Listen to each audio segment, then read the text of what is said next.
NFL Etc. 161, terça-feira, 28 de novembro de 2023. Eu sou o Ticas e a semana 12 passou levando mais um marco importante da temporada regular, a famosa rodada de ação de graças, com os 32 times em campo, goleadas, demissões, coxas de peru nas sidelines, tudo naquele clima do mais tradicional feriado americano, que pra gente aqui no Brasil, vamos falar a verdade, não significa lá muita coisa. Mas para não dizerem que a gente não entra no clima, diz aí, Wallace, pelo que você é agradecido nesse 2023 da graça de meu Deus. Conta pra gente. Fala, Ticas, fala galera do NFL, etc. Eu principalmente sou grato por estar vivo depois de 2020 e 2021. Então sempre agradeço por isso. E é uma coisa muito particular pelo Arthur ter passado de ano também. É uma guerra todo ano, é uma luta, mas ele já passou de ano no Thanksgiving, então isso já é praticamente uma vitória anual. E pelos nossos brilhantes e lindos apoiadores também, sou muito grato. Não só os apoiadores, os ouvintes maravilhosos estão aí toda semana dando play, time ganhando, time perdendo, eles vêm aqui ouvir, vai. Deixa o like, é de graça. Eu só não sou agradecido por esses dois trastes que ficam aqui com a gente todos os dias, mas impressionante. A gente tem que aguentar, segurar algumas barras na vida, carregar alguns fardos. Uma ação de graças aí, um tempo de compartilhar com os próximos. Não, esse aí é o Natal. A ação de graça é só ser grato por alguma coisa. Esse aí é compartilhar no Natal. É verdade. Como vocês podem ouvir, o Thanksgiving, a ação de graças, não é muito o nosso forte, mas pelo menos a tradução de Black Friday, na sequência, a gente tenta aproveitar a promoçãozinha, promoção e promocinha, a oferta imperdível. E aí, Magal, achou alguma oferta imperdível? Conseguiu gastar seu precioso dinheirinho com algum produto desnecessário?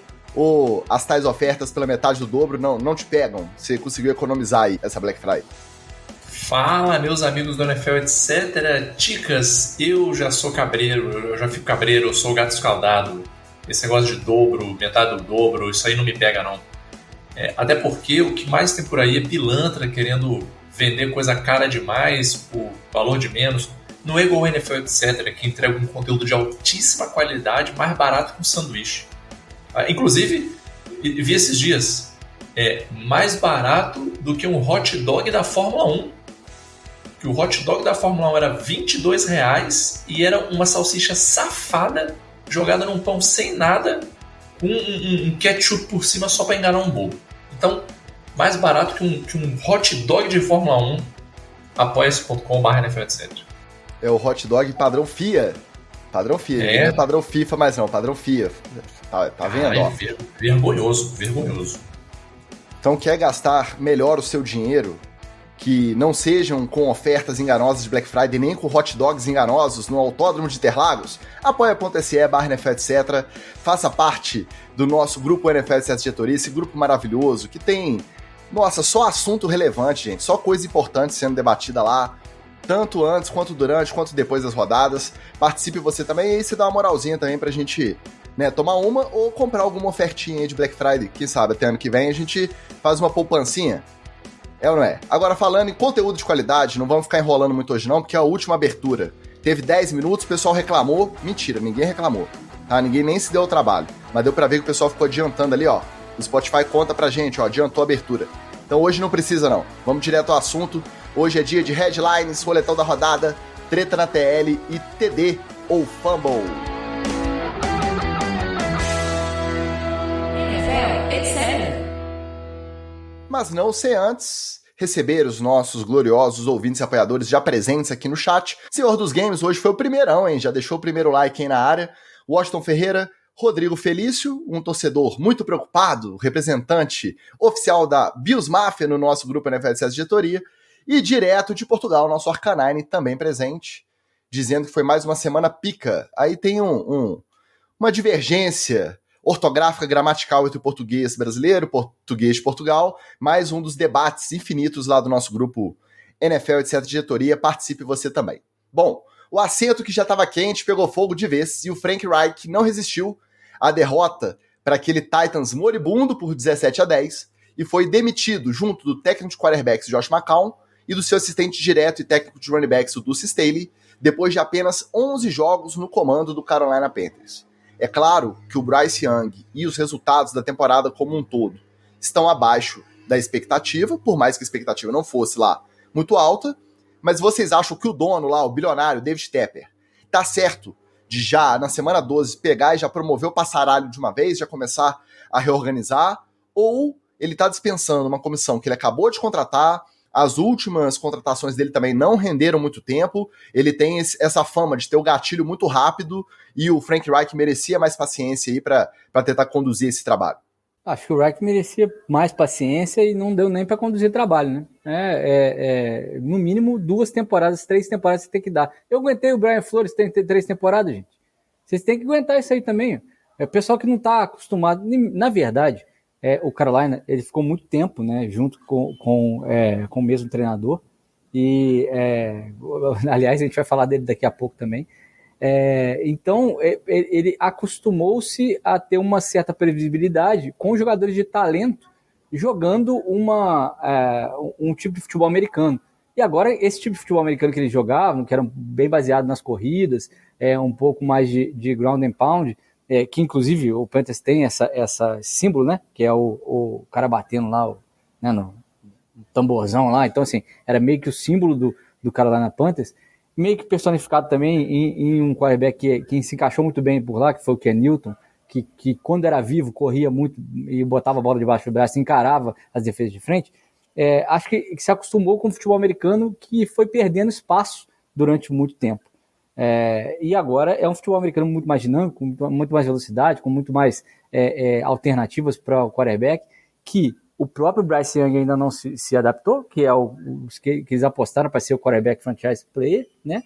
E eles mandaram embora a principal estrela, que é o Christian McCaffrey, que é o cara versátil que fornecia esse tipo de jogo para o Carolina Panthers. Então, a soma disso tudo não entrou na cabeça do dono, e aí eles estão perdidos realmente entre um futebol americano que eles abandonaram, que tiveram que abandonar, e o novo que ainda não chegou. Acho que o Frank Reich podia fazer essa transição, mas não vai ter nem tempo. Agora, é curioso, né? A gente vai ficando velho. O Josh McCown, eu vi o cara jogar, vi a carreira inteira do Josh McCown, e agora ele é técnico de quarterback. Estamos ficando velho mesmo. O que eu mais gostei dessa história toda é que se confirma aquilo que a gente já fala aqui no NFL, etc., que é essa futebolização da NFL. Né? Os caras estão realmente perdendo o medo de demitir o sujeito a qualquer hora. Demissão em final de temporada é a coisa que menos entra na minha cabeça possível. Porque das duas, uma, ou você está com um time que é competitivo o suficiente para tentar um playoff wildcard, você não vai mexer nele agora. Ou o seu time já não vai chegar a lugar nenhum. Então o que você ganha demitindo o cara no meio da temporada? Assim? Você começa um trabalho pro ano que vem, mas eu entenderia se essas trocas que a gente tem visto fossem por pessoas de potencial, técnicos de potencial. Mas não, é todo mundo meio que se livrando do vagabundo e botando um interino aí pra quebrar o galho, né? No ano passado, o David Tepper demitiu no meio da temporada o Matt Rhule. Aí ele promoveu a interino Steve Wilkes, que era o coordenador defensivo. Ele foi super bem. Eu acho que ele ficou 50%, até mais nos jogos que ele conduziu. E na hora de contratar, ele não foi nem considerado. Eles fizeram todo o processo de novo para levar o Frank Reich. Então, no cenário do ano passado, eu até concordaria, porque o Matt Rhule já estava no 3º ano de trabalho, tinha o Steve Wilkes lá que podia mostrar o valor dele para ser contratado. Só que não adiantou. O Tepper viu o Steve Wilkes fazer um bom trabalho, era adorado pelo elenco, mesmo assim, mandou ele embora e trouxe o Frank Reich para demitir com 11 jogos disputados no ano seguinte. Aí não dá, né? Não, sem chance. E eu gostei muito dessa história do Greg Olsen levantar o currículozinho aqui na mão. Ô, gente, precisa dar uma ajuda aí. Tô aqui disponível, hein? Eu gostei porque eu gosto dele, assim, gostava dele como jogador. E é aquele negócio, Tigas, quem não chora não mama, entendeu? O pessoal pode fazer chacota dele querendo aí, né, se levantar a mãozinha para se oferecer, mas é o seguinte, meu amigo, se você não se oferecer, você tá vendo um festival de vagabundos atravessar na sua frente e conseguir um emprego. Você não vai levantar sua mão e se oferecer? E vou ser sincero, eu daria oportunidade, por que não? Só para dar o contexto, assim que saiu a notícia da demissão do Frank Reich, o Greg Olsen fez aquele trabalho de bastidor. Ele chegou nos insiders, ele tá na mídia já tem uns anos, ele tem contato direto com a galera, aí ele fez chegar até o pessoal da imprensa, que é parça, que ele teria interesse, se ele fosse convidado, tanto interinamente quanto por um processo de assumir efetivamente o cargo de head coach do Panthers, que ele teria interesse, que ele estaria interessado. Quem foi nomeado como interino foi o coordenador de Special Teams, o Chris Tabor. E ele foi, reza a lenda, né, papo de insider aí da galera, de insider não, dos jornalistas, dos setoristas do Carolina, que ele foi nomeado justamente porque ele não tem nenhuma intenção de assumir efetivamente o time, que é só para fazer esse final de temporada aí mesmo, que o David Tepper demitiu essa galera toda, que eram os caras que não estavam de acordo com o draft do Bryce Young, eram os caras que preferiam o CJ Stroud ou o Anthony Richardson lá no draft, então ele não queria manter mais ninguém ali, porque o Bryce Young é o recurso que ele vai ter que fazer funcionar, então ele precisa colocar alguém para trabalhar lá que esteja disposto a fazer o Bryce Young evoluir. Então ainda tem esse pormenor. Agora, pensando em todas as possibilidades que podem se abrir de vaga aí, eu acho que a Carolina acaba sendo a pior. Você tem um dono que escreveu no Leu te demite. Fica fazendo, vamos lembrar, a gente trouxe aqui um TD Fumble do Frank Reich, comentando que depois de todo jogo tinha reuniãozinha com o chefe, tinha que dar satisfação, e que essas reuniões não eram divertidas, porque tomava esporro todo dia, toda segunda-feira depois de rodada. Quem que vai querer pegar esse trampo aí? Sendo que tem outros aí para abrir. O Adam Schefter foi no Pat McAfee na segunda-feira e disse que ele aposta entre 7 a 10 trabalhos aí disponíveis de head coach nessa intertemporada. Já tivemos 2. Já foi o Josh McDaniels, já foi o Frank Reich. Quem não deve voltar? Bilionário, né? Pois é, Brandon Staley não deve voltar, Ron Rivera não deve voltar. Tem dúvidas sobre Bill Belichick, Sean McDermott, até Robert Saleh. Então tem muita gente na Berlinda. Vai ter muito time com possibilidade melhor. Até o Brian Daboll tá na Berlinda. Tem muito time aí com possibilidade melhor de você assumir do que o Carolina Panthers. Então, vamos ver. A não ser que o cara encoste um caminhão de dinheiro, porque dinheiro pra ele não é problema, né? Tá pagando Matt Rhule até hoje. Matt Rhule já tá lá em Nebraska, do nosso Birão. Já tá trabalhando no college football, ainda continua recebendo do Panthers. O Frank Reich é o primeiro técnico demitido em 2 temporadas seguidas. Foi demitido dos Colts. Ainda tá recebendo uma graninha dos Colts, que o contrato era garantido. Demitido agora dos Panthers, vai receber um dinheirinho sem trabalhar mais um tempo também. E por aí vai. Então o David Tepper vai encostar um caminhão de dinheiro para pegar um desses candidatos aí e falar, não, vem, o trabalho vai ser difícil, mas você vai ser bem remunerado. Mesmo se eu te demitir, você vai continuar sem trabalhar, ganhando seu dinheiro garantido aí, enquanto você procura outra coisa. Só se for assim, ou um Greg Olsen da vida, né? Um cara que é identificado com a franquia para assumir essa bucha. Agora, eu falei do Rivera, era um outro que a gente imaginou que podia amanhecer a Black Friday demitido, ainda mais depois da coça que eles tomaram para os Cowboys de 45-10 na segunda janela de jogos ali da quinta de ação de graças, mas acabou que sobrou mesmo foi pro coordenador defensivo, Jack Del Rio, era outro que tava fazendo hora extra, né? Declarações polêmicas, defendendo invasão de Capitólio lá em 2021, aquela palhaçada lá dos trampistas e tal. Passou da hora. Esse aí passou da hora, achei que não ia nem sobreviver à mudança de gestão, mas sobreviveu. Aí chegou na semana 12, tá na rua o Jack Del Rio, e junto dele também foi demitido o técnico de DBs, o Brent Wilselmeyer. Aí o novo dono, Josh Harris, disse que vai manter o Rivera até o final da temporada, que só depois ele vai reavaliar esse cargo, como que foi o trabalho, se vale a pena manter ou não. Eu acho que é o equivalente o nosso técnico está prestigiado. Muito dificilmente o Rivera volta. O que você acha, Magal? Eu concordo. Até porque o Rivera entrou na temporada completamente desacreditado, assim como o time do Commanders de uma maneira geral. Eles não estão brigando por nada de muito significativo, mas fizeram uma campanha bem melhor do que era esperado, né? Em termos comparativos, o Giants colaborou com isso aí, né? Porque o Giants foi muito mal, então comparativamente coloca o Commanders numa posição um pouco melhor, fica melhor na fita, vamos dizer assim. Agora, temos um problema que para mim é mais sério aí, Ticas. A sensação que eu tenho é que está todo mundo apagando incêndio em termos de comissão técnica. E não existe uma preparação, um pipeline de sucessão, por que não dizer, para trazer pessoas que sejam preparadas ao longo do tempo, ter um processo de transição pensado ao longo de anos. Então, assim, vou pegar aqui esses 3, 4 coordenadores aqui, vou começar a preparar os caras para serem head coaches daqui a uns anos. Começar a preparar OC, DC para ser head coach daqui a alguns anos. E fazer isso, inclusive, durante a temporada. Então, assim, Pô, deixa o cara fazer um play call durante um quarto de jogo, por exemplo, um coordenador defensivo lá, tá preparando o cara para ser head coach, tá com um jogo ali mais ou menos encaminhado. Deixa o cara fazer o play call esse quarto. Amigo, faz o play call aí. Começar a fazer muita lenha, eu entro, ajusto de novo. E isso, Ticas, é uma coisa que na administração a gente já conhece há muitos anos.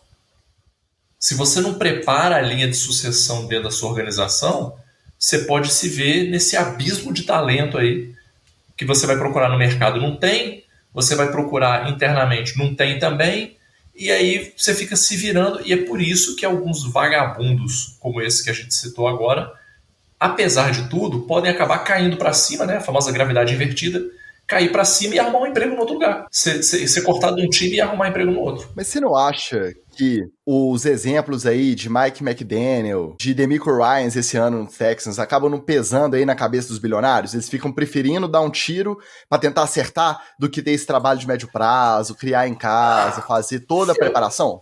Porque eu tô citando exemplos que foram caras de primeira viagem como head coach e que já mandaram muito bem. Vou te dar um exemplo que para mim é uma parada completamente incompreensível. Mike McCarthy.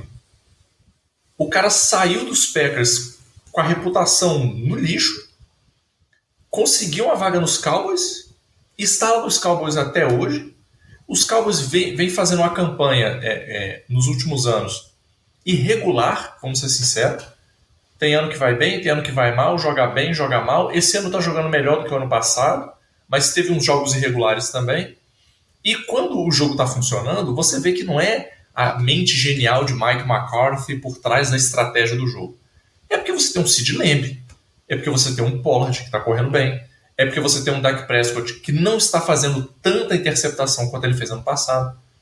E o Mike McCarthy continua lá, empregado, sem vistas de ser demitido, muito pelo contrário, com muito mais chance de continuar no time do que sair, e a gente sabe que o cara é um tapado, o cara é um completo idiota.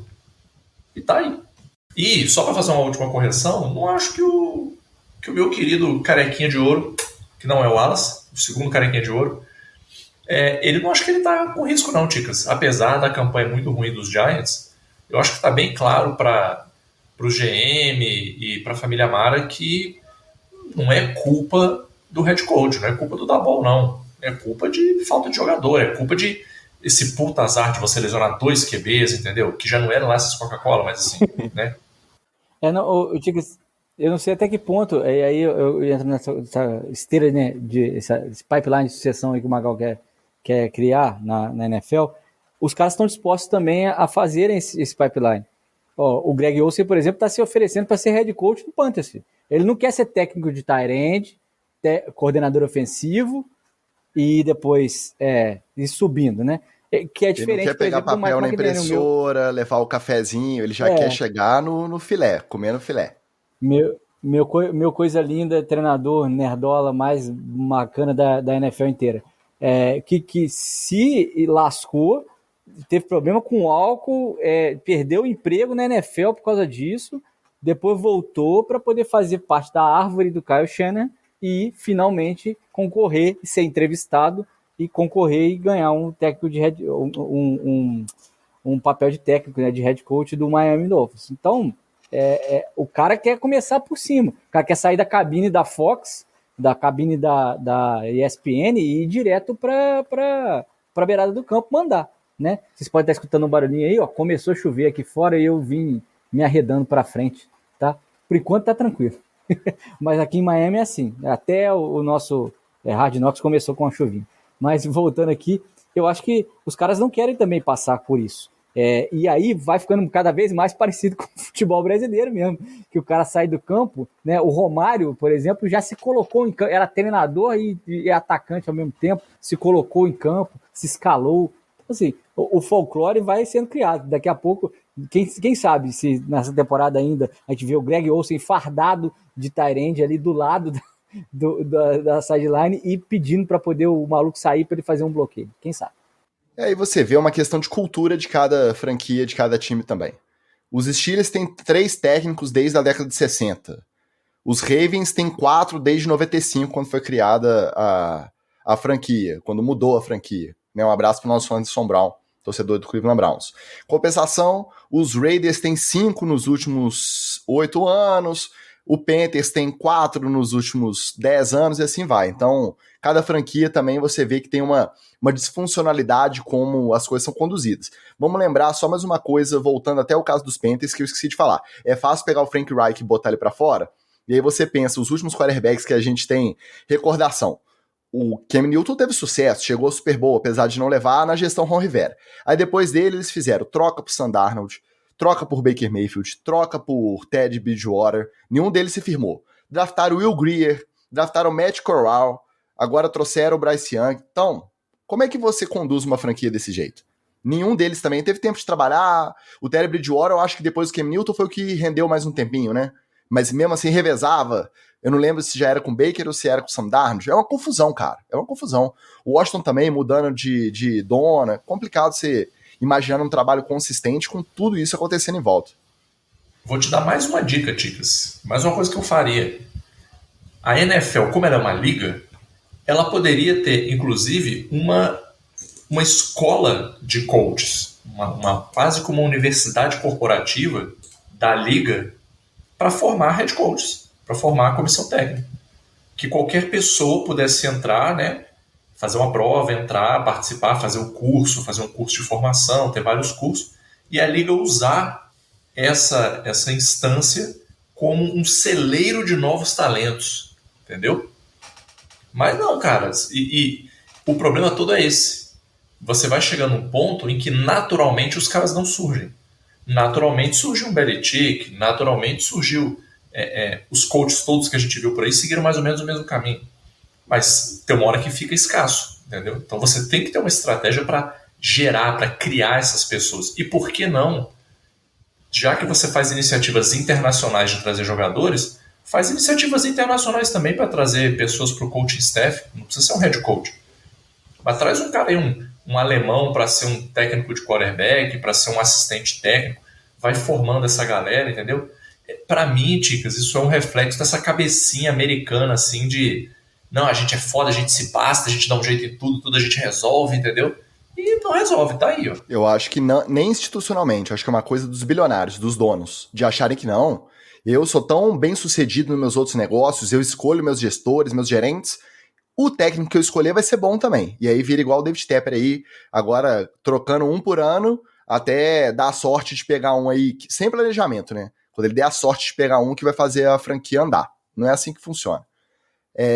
Para falar um pouquinho do outro lado da bola, que aí a gente não tem como deixar de falar, porque os Cowboys arrebentaram com os Commanders, eles estavam tão confiantes que eles esconderam coxa de peru dentro do barril, o famoso barril do Exército da Salvação, o pessoal pulava dentro para comemorar o touchdown e era multado. Dessa vez eles esconderam as coxas de peru lá, porque eles sabiam que ia chegar um ponto do jogo que a vantagem seria tanta que eles já iam comemorar ali no meio do jogo, não tinha acabado. Fizeram o touchdown, foram lá, tiraram o papel alumínio e ficaram comendo coxinha de peru, depois mandaram pra galera no meio do terceiro quarto, no início do quarto. Pra você ter uma ideia de como que eles estavam confiantes de que os Commanders não seriam páreo. O Deron Bland bateu um recorde histórico, tá? Pela sexta vez ele retornou uma interceptação para touchdown. Então, a sexta pick six da temporada, na semana 12 ainda, e já é um recorde histórico. E ele pode expandir isso aí, caso ele consiga mais até o final da temporada regular. E a maior atração desse jogo, na verdade, foi o quê? Dolly Parton. E aí a gente teve o pessoal da transmissão admitindo que não conhecia Dolly Parton. Ô, gente, pelo amor de Deus, vamos brifar os meninos aí da ESPN direito. Tudo bem que falta de cultura. Tem gente mais jovem, a nossa audiência tem gente mais jovem, mas você precisa saber quem é Dolly Parton, meu amigo. Para você ver aquela senhora de 77 anos de roupinha de cheerleader, tá comandando o show do intervalo só com os clássicos, já abrindo com um Jolene. Se você não sabe quem é Dolly Parton, às vezes você saiba quem é Miley Cyrus. E aí você já ouviu boa parte do repertório da Dolly Parton com a Miley Cyrus cantando, inclusive Jolene, tá? Então, vamos pesquisar, vamos brifar os meninos da ESPN aí. Showzaço, né, Wallace? Gostou? Pô, Dolly Parton mandou muito e, assim, vitalidade aos seus 314 anos, mais ou menos, que ela tem, né? Porque, realmente, quando a hecatombe nuclear vier, vai sobrar a Cher, a Dolly Parton e o Lulu Santos para repovoar o planeta. beleza? Você sabe que, inclusive, isso daria um puta show de Super Bowl, fazer um show de Super Bowl só 75 mais. Dolly Parton, Cher, Willie Nelson, só 75 mais. Garotinho de 70, 72 não entra. Cara, daria um show. Pode estar na banda, pode estar na banda, né? Garoto de 72 pode estar na banda, mas não pode. Mas um pouco, só um pouco. Bota muito não. O Senhor dos Games disse aqui que não conhece também. O Senhor dos Games, sem querer ser discreto, mas qual que é a idade aí? Porque senhor, né, dá uma moral, né? O Senhor dos Games.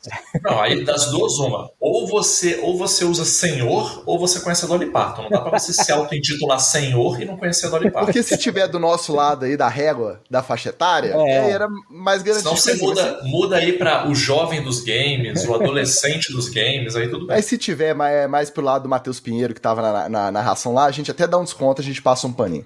Né, aproveitar para dar uma boa noite pra galera que chegou aqui atrasada no chat. O Vitinho é demais, né? Nosso Vitor CPN chegou aqui 15 minutos depois que tinha começado e mandou o first, como se ele fosse o primeiro. A gente gosta do otimismo, né? Deu play depois, deu play com delay, achou que tava ao vivo. Um abraço para ele. Nosso Rafael Viana, animado com as chances de playoff do seu Los Angeles Rams. Há 2 semanas atrás parecia que não tava com nada e agora já é uma chance real, como ele mesmo diz, porque lambança de Seattle e Minnesota estão ajudando os Rams a sonharem. Nosso escolástico, como sempre, marcando presença. Carlos Miller também, ele vem, deixa o like, ouve depois o editado, tá valendo. Fabiano Bispo, hoje ele chegou um pouco mais cedo, mais tático de costume, um pouco mais cedo. Marcelo Faria mandando beijo. Nosso Pablo Bira, que já foi citado aqui quando a gente falou do glorioso Matt Rhule, com quem ele lida aí semanalmente com o seu Nebraska Huskers, lá do College Football, também deixou o like, mandou um beijo e falou que vai ouvir amanhã. Valeu, garoto. O Senhor dos Games mandou uns 16, aí tudo bem, né? 16. Podia ser nosso filho aqui, velho.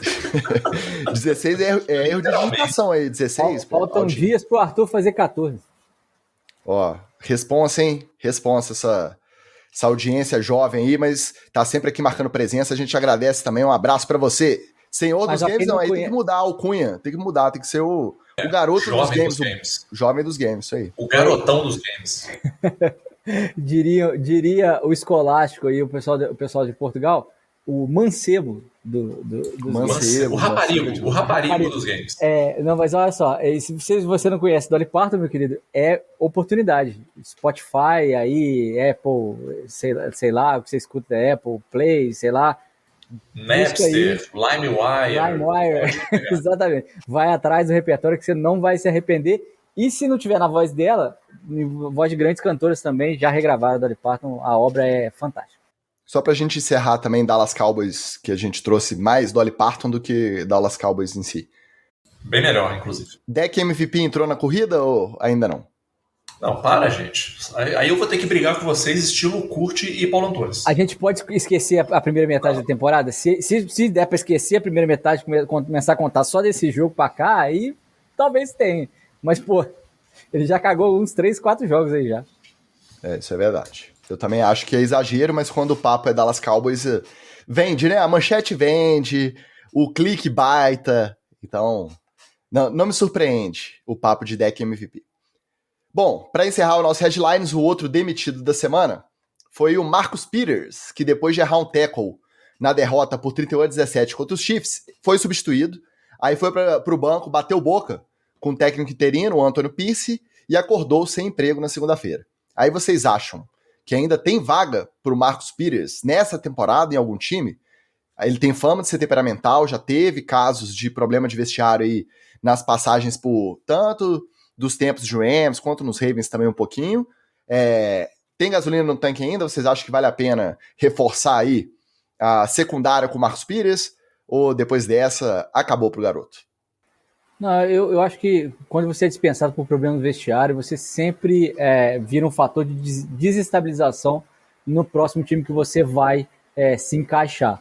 Ou seja, se você está com um time azeitado e está em embalo de playoff para poder chegar no playoff, você não vai querer botar um elemento desse no seu time. Agora, se estiver perigando, você não sabe se vai, se não está, se está deficitário, principalmente por causa de lesões que vão acontecendo durante a temporada, aí acho que o Peters, ele tem vaga. Sabe por que ele tem vaga, cara? As estatísticas dele são muito boas. O cara tem 33 interceptações de 2015 até 2023 agora. É um cara que Não, 2 semanas atrás, ou 3 semanas atrás, ele estava retornando a interceptação para touchdown contra os Lions. É um cara que é dominante na posição, então de talento em campo dá. Agora, você precisa avaliar muito bem esse vestiário por aí. Mas vestiário nunca foi problema para a NFL contratar ninguém, né? Exato. Já visto aí que Antônio Brown rodou muito com a validade vencida, entendeu?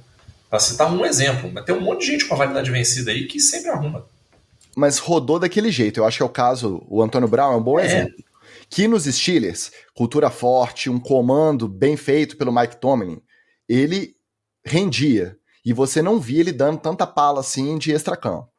Mesmo caso do Pires, na época dos Rams, rendia. Na época dos Ravens, rendia. Times com cultura forte, com um técnico aí atento. Aí beleza, aí foi pro Raiders. Não teve jeito. Antônio Brown foi pro Raiders, nem jogou. No training camp ele já tava fora. Foi pros Patriots, jogou um jogo, por mais que tenha cultura forte também. Aí o extracampo acabou tirando ele dos Patriots. Então, eu não duvido que o Marcus Pires, até pelo histórico, pode até parar nos Ravens. A galera já conhece, já sabe as vantagens e desvantagens de ter o cara lá. Um time que já tem uma campanha estabelecida sem a presença dele. Ele sabe que se ele chegar lá, ele não chega para dominar a secundária, para ser titular, ele vai ser de rotação. Eu acho que um time desse... Os Ravens eu cito porque, além de estar sempre precisando de reforço secundário, já conhece a peça, né? Mas eu não duvido que um outro time aí, contender aí, candidato a playoff, não vá atrás do Marcus Pires para reforçar, não. E os caras sempre têm aquela fé de que com eles vai dar certo, né? Tanto que a gente vê os quarterbacks merdeiros aí rodando. Carson Wentz não ficou desempregado, já tá lá no Rams também. Sempre tem alguém para apostar no cara e falar, não, mas comigo vai dar certo porque eu vou saber trabalhar, eu sei dar jeito nesse cidadão aí. Mas esse é um erro que todo mundo já cometeu na vida, Ticas. Todo mundo já se relacionou com alguém que você sabia que era mau caráter, mas você falou assim, não, mas comigo vai ser diferente, eu vou botar a pessoa na linha. E não bota. A única exceção disso aí foi a minha esposa que me botou na linha. Não, então, o que eu falei é em relação assim, por exemplo, um 49ers não pega ele, Eagles não pega ele, um Chiefs não pega ele. Esses três aí que estão embalados para chegar no Super Bowl, né? E aí esses caras não vão. Agora, de Bengals para baixo, igual na confusão que nós estamos ali, ó, Ravens, Dolphins, essa galera que tá ali, até o Bills, se bobear... Bills tá precisando. Até pega ele, entendeu? Vamos ver, vamos falar um pouquinho do outro lado que a gente já citou, né? Porque os Chiefs saíram perdendo de 14-0. Parecia que ia dar ruim, mas aí aconteceu o tradicional Kansas City Chiefs de segundo tempo que a gente não via há algumas rodadas, eles voltaram a aparecer, né? Travis Kelce, Isaiah Pacheco, Rashee Rice foi o recebedor que se destacou, e aí viraram e abriram vantagem e ganharam com até certa tranquilidade ali no finalzinho do jogo. Vou lembrar do nosso corte da semana passada, Magal. Você continua apostando que eles vão morrer na praia? Ou nesse jogo aí, contra os Raiders, virando de 14-0, sem desesperar, fazendo o ataque rodar? Não é nenhuma aposta, isso é uma análise. É baseado em dados, em fatos, em evidências. O Chiefs vai derreter esse ano. Não é questão de se, é uma questão de quando. Pode derreter agora, pode derreter um pouco mais para frente, pode derreter um pouquinho mais lá para frente. Me espanta o pessoal ficar animado. Não, você viu? Olha, eles estavam perdendo de 14-0 e eles conseguiram recuperar. Sim, gente, mas contra qual time? Tá aí a resposta que o povo precisa. Eu quero ver a hora que estiver pegando, por exemplo, uma situação hipotética aí. Você acha que com o Ravens isso aconteceria? Meteu um 14-0, Ravens. Começou o jogo 14-0. A defesa dos Ravens vai deixar o Kelce, o Pacheco, o Rashee Rice fazer a graçola toda deles e conseguir virar o jogo? Então, assim, aí é o que eu sempre comento. É o time que chega para os playoffs para brigar ou é o time que chega para os playoffs para viajar mais uma ou duas vezes no ano e voltar para casa? Para mim, o Chiefs é a segunda opção. Vamos ver, o futuro dirá. O futuro dirá se você tem razão. Ih, ficou rosa aí, ó, tá vendo? O pessoal da Chiefs Kingdom tá te boicotando. Isso aí, tá vendo aqui? Tá vendo como tem gente da NFL que escuta? Agora a gente já sabe que é do Chiefs. Vocês não vão me derrubar, tá? Vocês não vão me derrubar. Vai lá, enquanto você sai e volta, o Arcanine disse aqui que tem vaga pro Marcus Pires lá em Detroit. tá? Que eles estão aceitando de braços abertos. O Senhor dos Games diz que Dak MVP, essa historinha não pega mais ninguém, que é só pra vender matéria mesmo, pra pegar o clique da galera. E o Washington Ferreira conta uma mentira que ele diz que ele tem 20 aninhos e conhece Dolly Parton, só se for em cada perna, né, meu amigo Washington? Quem não te conhece, que te compre. Bom, fechado headlines aí com as demissões da semana de ação de graças. Vamos lá recapitular todos os outros jogos da rodada. Rodada boa, hein? Rodada boa. Bora pro nosso roletão da rodada.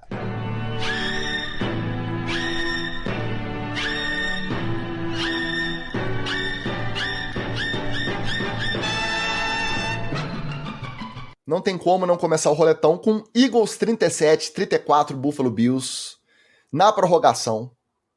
Jogo da temporada, chute do Jake Elliott para 59 jardas, contra o vento, com chuva comendo para empatar e forçar a prorrogação.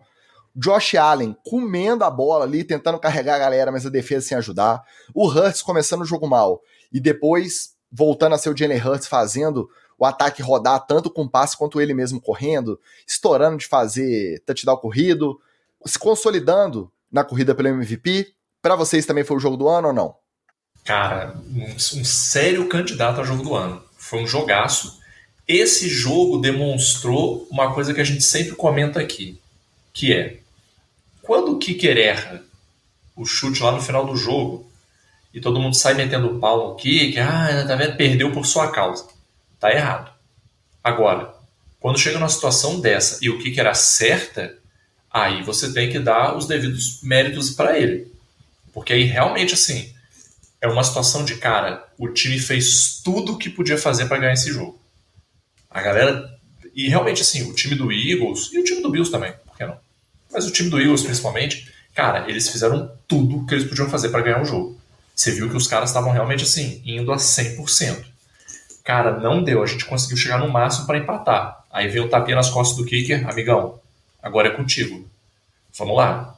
A gente precisa que você faça.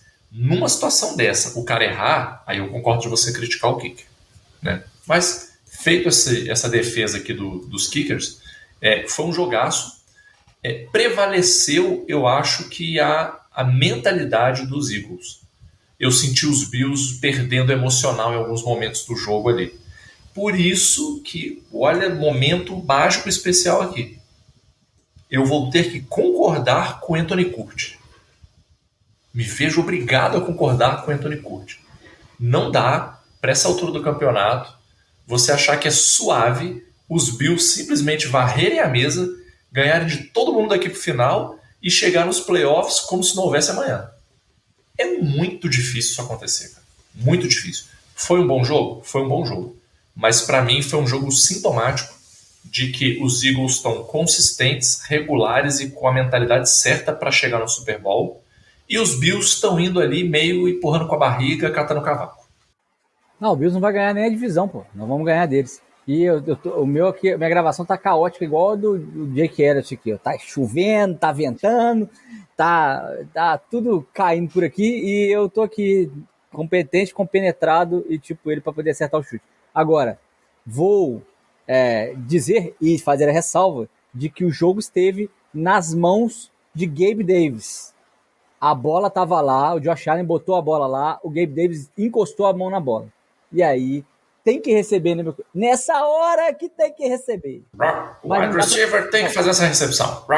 Mas não dá para poder também colocar isso tudo nele, porque foi ele que jogou pra caramba e levou a porcaria do Bills lá pra esse momento. Então é tipo... Mas, Wallace, essa jogada específica, você põe na conta do Gabe Davis, porque eu ouvi a galera meio dividida. Teve gente que falou que a culpa foi dele de errar, né, o finalzinho da rota, e teve gente falando que o passe do Josh Allen foi ruim. Não, ali ele erra realmente o final da rota, ele pensa que o passe vai ser mais curto. E ele sabe, ele conhece o braço do Josh Allen.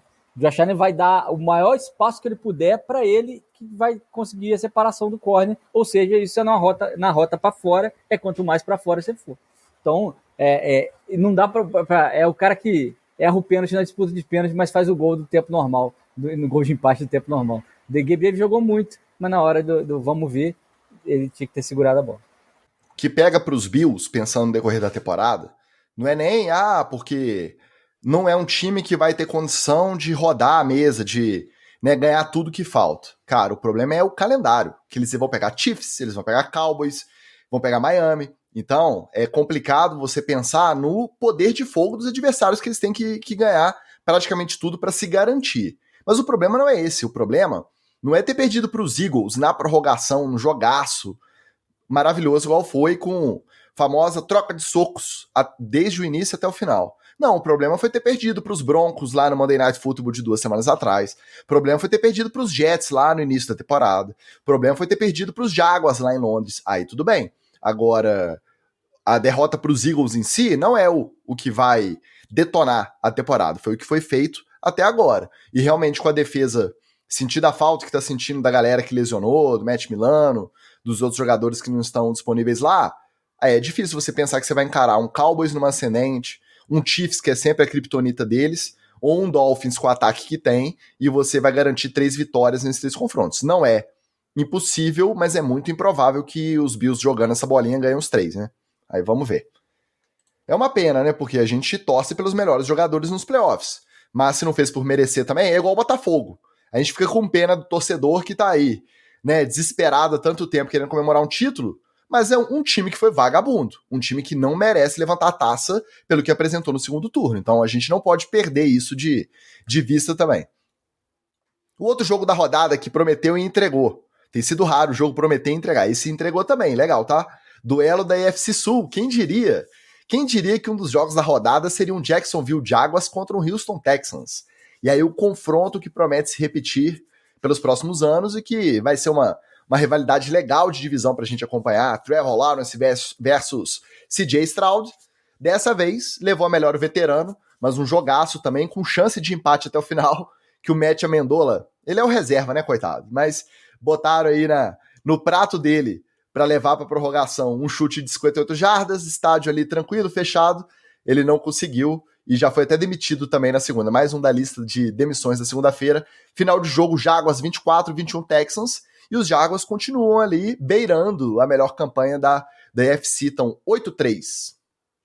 Eu gostei desse jogo, falando um pouquinho do Jaguars, né, que ganhou, porque o Sunshine tem lidado com várias situações diferentes, situações desde contusão, que ele teve que jogar com o bracket e o caramba, né, na perna, né, e conseguiu superar isso, até jogos um pouco mais difíceis que você nem considera que vão ser difíceis. Mas eu sempre falo isso, divisão é sempre complicado, porque o cara tá te olhando de perto, ele joga 2 vezes contra você, então ele te observa mais. É claro que tem uma rivalidade maior, uma motivação maior, você vai enfrentar o mesmo time várias vezes, então os caras vão te ler, vai ter gente que jogou ano passado contra você no time, então é sempre mais complicado. Então essa é a grande virtude que o Sunshine tem mostrado, principalmente nesse ano de consolidação dele como o grande quarterback da AFC, que tem os melhores quarterbacks da liga. E o cara, o CJ Stroud, cada rodada surpreende mais, é um moleque que amadureceu muito rápido, provou que estava completamente errada a escolha do Carolina Panthers e vem esfregando isso na cara, tanto é que demitiram o Frank Reich por lá, e todo mundo que não queria, né, que ele queria, na verdade, ele como quarterback. Mas é uma pena, mas o kicker é assim, né, Magal? Não tem jeito. Kicker, faltou feijão, bateu na trave de baixo, voltou, aí... E foi quase, né? Foi por quando bate na trave de baixo e volta, e você vê que tava pertinho, né? Um pouquinho só. Tava certo, a direção tava certa, faltou o feijão. Tava tudo certo. Só 2 coisas sobre esse Houston Texans que eu acho que é importante destacar. 2 surpresas, né? A primeira surpresa a gente até comentou aqui em outros episódios, que é o Tank Dell.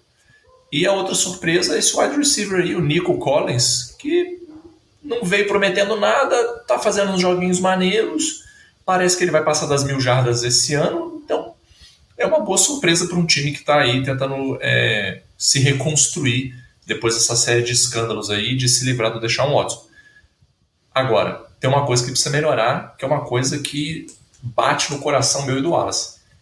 Essa linha do Houston aí precisa fazer pressão, cara, porque não tá conseguindo fazer pressão nenhuma, cara. O Sunshine tava soltinho. Ele tava soltinho. Eu fui até conferir, porque eu achei que podia ser cisma minha, né? Eu fui até conferir, mas realmente, a linha do Houston tá forçando 2 sacks por jogo. Cara, 2 sacks por jogo é nada, né? O Giants toma isso aí em um quarto. Entendeu? Desculpa, não dá pra você ir pra um jogo e a sua linha fazer 2 sacks só, cara. Isso aí precisa melhorar. Eles precisam arrumar um pass rusher bom.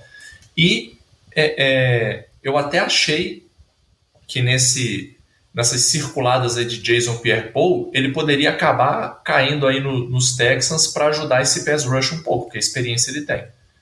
Eu, se fosse dos Texans, arrumaria um pass rusher experiente aí, nem que fosse para trazer o cara para treinar a garotada.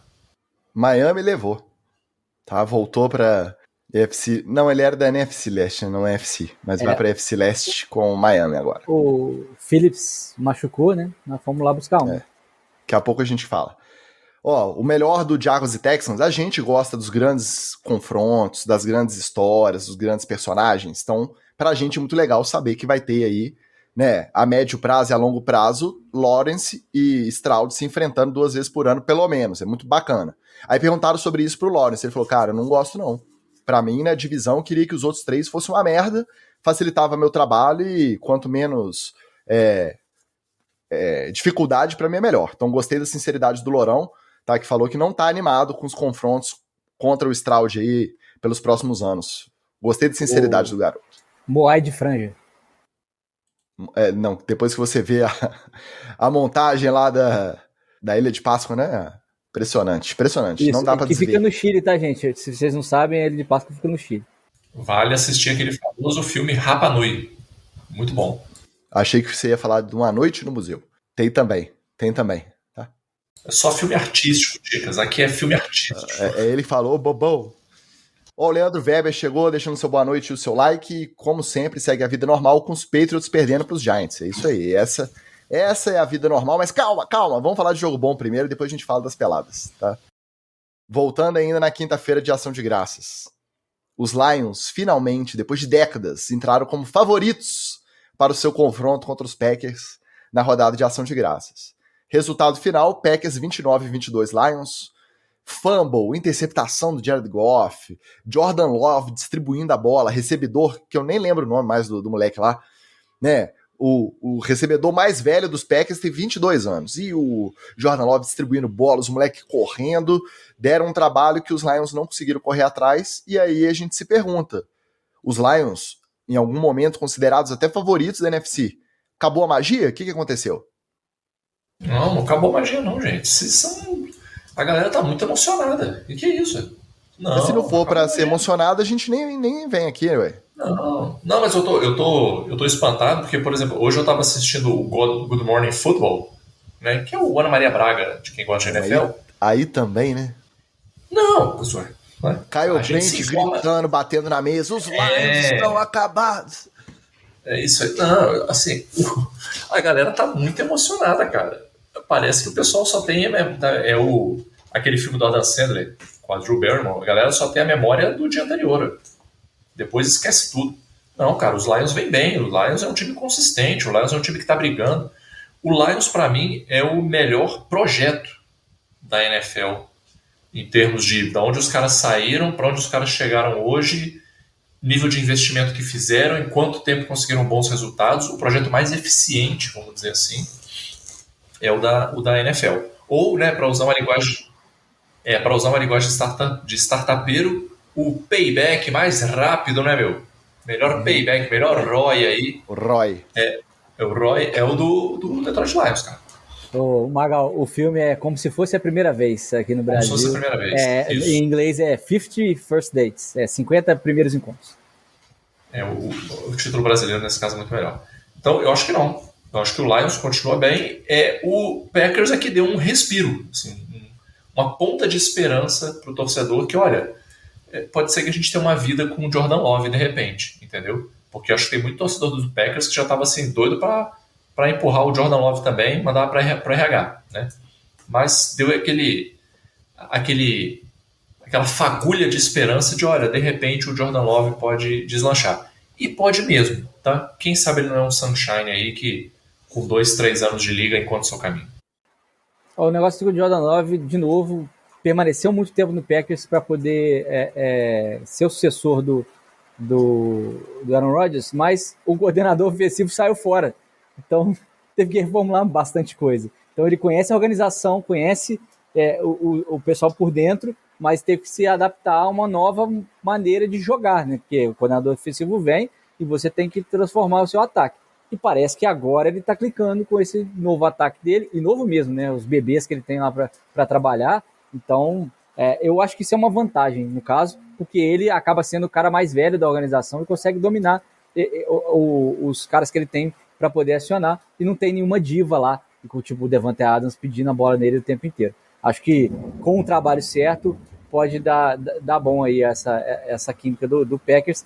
Quanto aos Lions, de novo, jogo de divisão é sempre mais difícil, é sempre mais complicado, e a mentalidade dos Lions está no lugar correto. Acho que eles acordaram um pouco tarde nessa partida aí, acabaram desperdiçando algumas oportunidades. O negócio é que o Love começou a temporada muito bem, vamos dividir em quartos, né? Os primeiros 4 jogos ali, bem. Os outros 4, mal, de colocar dúvida na cabeça da galera se ele seria o cara a se investir para comandar esse ataque aí por mais anos aí por vir. E aí agora o terceiro quarto ele terminou bem, né? As últimas 2-3 semanas contra os Steelers, que era uma defesa sinistra, agora contra os Lions num horário nobre aí. Horário nobre não, mas numa faixa isolada, com um jogo só deles, abrindo a ação de graças. Então um jogo que chama muita atenção, que atrai muita audiência, e ele conseguiu conduzir essa vitória dos Packers. Então pelo menos agora ele respirou, e deu um respiro, porque os Packers não entraram essa temporada pensando em ir longe e disputar Super Bowl, não. Se pegar aí, ó, tá no bolo, vai chegar no final da temporada disputando aí uma vaguinha no wildcard. Já tá bom demais, com o Jordan Love ficando mais seguro, conduzindo o ataque, tá bom demais. Os outros 2 jogos aí do feriado, né, esse sim, de horário nobre da quinta-feira, não teve graça. Os 49ers passaram o carro para cima do Seahawks do nosso Flávio Venâncio por 31-13, sem surpresa. E o de sexta-feira também, conforme esperado. Era para ser um Tua versus Aaron Rodgers, mas foi um Tua versus Tim Boyle. E aí, não tinha como, né? Dolphins 34, 13 New York Jets, com direito a tentativa de Hail Mary retornado para touchdown. Nossa, cara, não tem como, né? O Tim Boyle e o Zach Wilson não fez diferença nenhuma, né, Wallace? Se fossem um pouquinho mais parecidos fisicamente, eu falava que era o mesmo jogador. Mas realmente, Miami, de novo, decepcionou no ataque. O ataque de Miami não vem rodando como rodava no início da temporada. Claro que todos os times vão ajustar, vão estudar e tal, mas eu espero ver mais jogadas dinâmicas com a volta do Etienne agora, né? Que não jogou esse jogo por ser uma sexta-feira de uma semana curta, né? O Mike McDaniels acabou falando sobre isso esses dias. Acho que o ataque não foi tão bem quanto vinha sendo, mas fico feliz de novo com o segundo jogo, que a defesa evolui, se apresenta, interceptação, secundária jogando, e lamentar aí a perda do Jalen Phillips. Parece que o MetLife ele cobra em Aquiles, né? O que as 2 franquias de lá estão fazendo de derrota, de vergonha. Então, realmente é difícil você ver um jogador tão importante machucar desse jeito, e aí dá pra ver, né, o Ticas que não gosta de ver essas coisas de contusões, dá pra ver o tendãozinho dando aquela estourada. Esse aí eu não ligo muito, não. Esse aí eu acho até interessante como que dá pra identificar a pedrada, né, que o pessoal fala na panturrilha quando estoura. Que é uma coisa que a gente que é leigo não acharia tão direta, né, a lesão de romper um tendão de Aquiles com a pedrada da panturrilha. Esse eu acho até interessante de observar, porque você vê o momento certinho. Agora, é inevitável a discussão sobre o gramado sintético, mas não é sobre o gramado sintético em geral. Existem tipos diferentes de gramados sintéticos e híbridos. O histórico do MetLife é um absurdo. A quantidade de lesão dessa natureza e de outros rompimentos também de joelho e tal. Eu tava vendo aí o pessoal recapitulando aí, pegando, né, o histórico recente. Cara, é muito. E mesmo eles trocaram o campo recentemente, trocaram o tipo de grama, e mesmo assim, jogo lá, rompimento de tendão, cara. Coisa impressionante o MetLife. Tem uma cabeça de burro enterrado lá.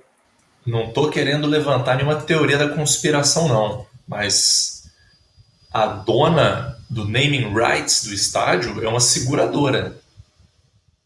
Será que isso é uma mera coincidência? Vou deixar isso aí no ar, né? Olha aí. Vou deixar isso aí no ar, né?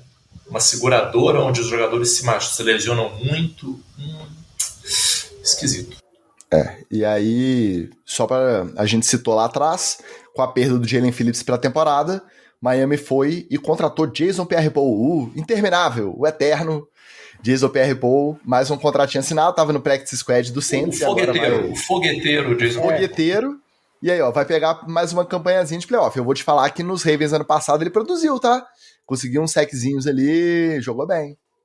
Você imagina se esse maluco ganha um Super Bowl, Ticas? Miami precisa de um pass rusher para poder ficar junto com o Bradley Chubb e dividir atenções. O pessoal acha que o Bradley Chubb é meio superestimado, mas ele com o Phillips deu bom, e ali no meio da linha a gente tem o Wilkins que faz pressão também. Então, 3 caras ali, tem o Van Ginkel ali atrás que pode fazer essa pressão também vindo de linebacker. A gente tem uma boa pressão, porque a nossa secundária é de elite, né? Ainda mais com a volta aí do Ramsey. Então, aí agora foi o Holland, né, de 99 jardas e meia, o touchdown dele, o retorno da Hail Mary no final do primeiro tempo. Ele falou, não, são 100 jardas, mas não são 100 jardas, porque nunca são 100 jardas, ele nunca está dentro da end zone, né? Então, com esses dois, a gente tem garantidas aí um bom leque, né? O Corru tá jogando bem de corner. De novo, fiquei muito feliz com a evolução da defesa apresentada nos 2 últimos jogos, os depois do bye. O JPP já tem anel, Magal. Ele tava naquele Bucks campeão com o Tom Brady, tá? Por isso que eu tô falando. Ele é especialista em entrar de gaiato. Ele entrou de gaiato nesse Bucks, entrou de gaiato agora nesse Miami. Quem sabe aí? Falta dedo, mas anel tá tendo. Péssima piada, hein? Péssimo. Mau gosto. Nem sempre a gente acerta, às vezes, né? Um no casco, na ferradura. Eu chamei ele de fogueteiro, não ficou muito atrás, né? Não é tão mal mesmo. Tá bom. Não se pode acertar todas, gente. O P. Moreira tá aqui dando boa noite, apoiando o melhor podcast do Brasil. Olha aí que coisa bonita. Depois a gente mandar uma dessa, a gente tem que reverter pra ganhar uma moral, né? Nosso coach Batatão Rafael Negreiros, nosso head coach do Tubarão de Cerrado, deixando o like para ficar na primeira divisão. Isso é uma provocação, porque quando eu mandei o link da nossa live lá no nosso grupo de apoiadores, eu falei, deixa o like quem for ficar na primeira divisão ou quem tem chance de playoff. Como chance de playoff o Patriots do Batatão não tá tendo, aí ele foi lá e deixou o like para ver se o Vasco colabora. Permanece na primeira, eu acho difícil, tá? Nosso Flávio Venâncio, mais atrasado do que nunca, passou para deixar um alô e falou que tá na correria, que ele tá igual o Magal. Mudança mod on. Deus me livre, hein? Traumático. E deixou o seu like com o Lelinho Turismo também. E o Daniel Genro, meu companheiro na torcida pelo glorioso, maravilhoso e first seed da FC Baltimore Ravens, deu o seu boa noite e saudações Black Purple. Muito obrigado, Daniel. Tamo junto, garoto. Agora vamos falar das peladas. Vamos passar pro domingo, começar pelas peladas, né? Já foi citado aqui no chat algumas vezes, mas Giants 10, 7 Patriots, eu vou te falar. O confronto de Tommy DeVito contra primeiro Mac Jones, depois Bailey Zappi, mas aí, como diz o Wallace, não faz muita diferença, nem fisicamente, nem na bola jogada. No final, os Giants saíram vencedores por 10-7 nesse confronto, nesse clássico. Estão dizendo por aí que é a terceira maior vitória dos Giants sobre os Patriots na história. Né, os 2 Super Bowls e agora essa, sob o comando do Tony DeVito, com direito à família dele comemorando o touchdown lá na arquibancada, fazendo a mãozinha italiana tradicional. E a outra pelada desse horário, essa foi mais animadinha, mas também não foi grandes coisas, foi Falcons 24-15, New Orleans Saints. E aí, com isso, os Falcons assumem a liderança da NFC Sul pelo critério de desempate, justamente tirando os Saints. Os dois estão com campanha 5-6, e um time desses vai pro playoff. NFC Sul, hein? Uai, mas a vida é isso aí, né, Ticas? O terreninho do Falcons é esse aí. Falando sobre o Giants, o que eu posso dizer, né? Eu posso dizer que vagabundo baba e chora quando vê azul. É isso que acontece. Não, primeiro, você assistiu? Quando vê azul. Você assistiu essa pelada? Primeiro. Esse eu assisti. Você botou na Rede TV ou você só assistiu junto no Red Zone? Fala a verdade. Não. Eu botei pra ver o jogo inteiro, tá? Fui salvo pelos amigos do Dofu, apesar que tava caindo muito, sinal que, né? Mas você deu mole, ele passou na Rede TV aí, cara, em TV aberta aí, na íntegra. Cara, eu nem lembrei que ia passar em Rede TV. Eu fiquei frenético. Como eu não tenho mais Game Pass, eu fiquei frenético lá nos meus amigos do Tofu, né?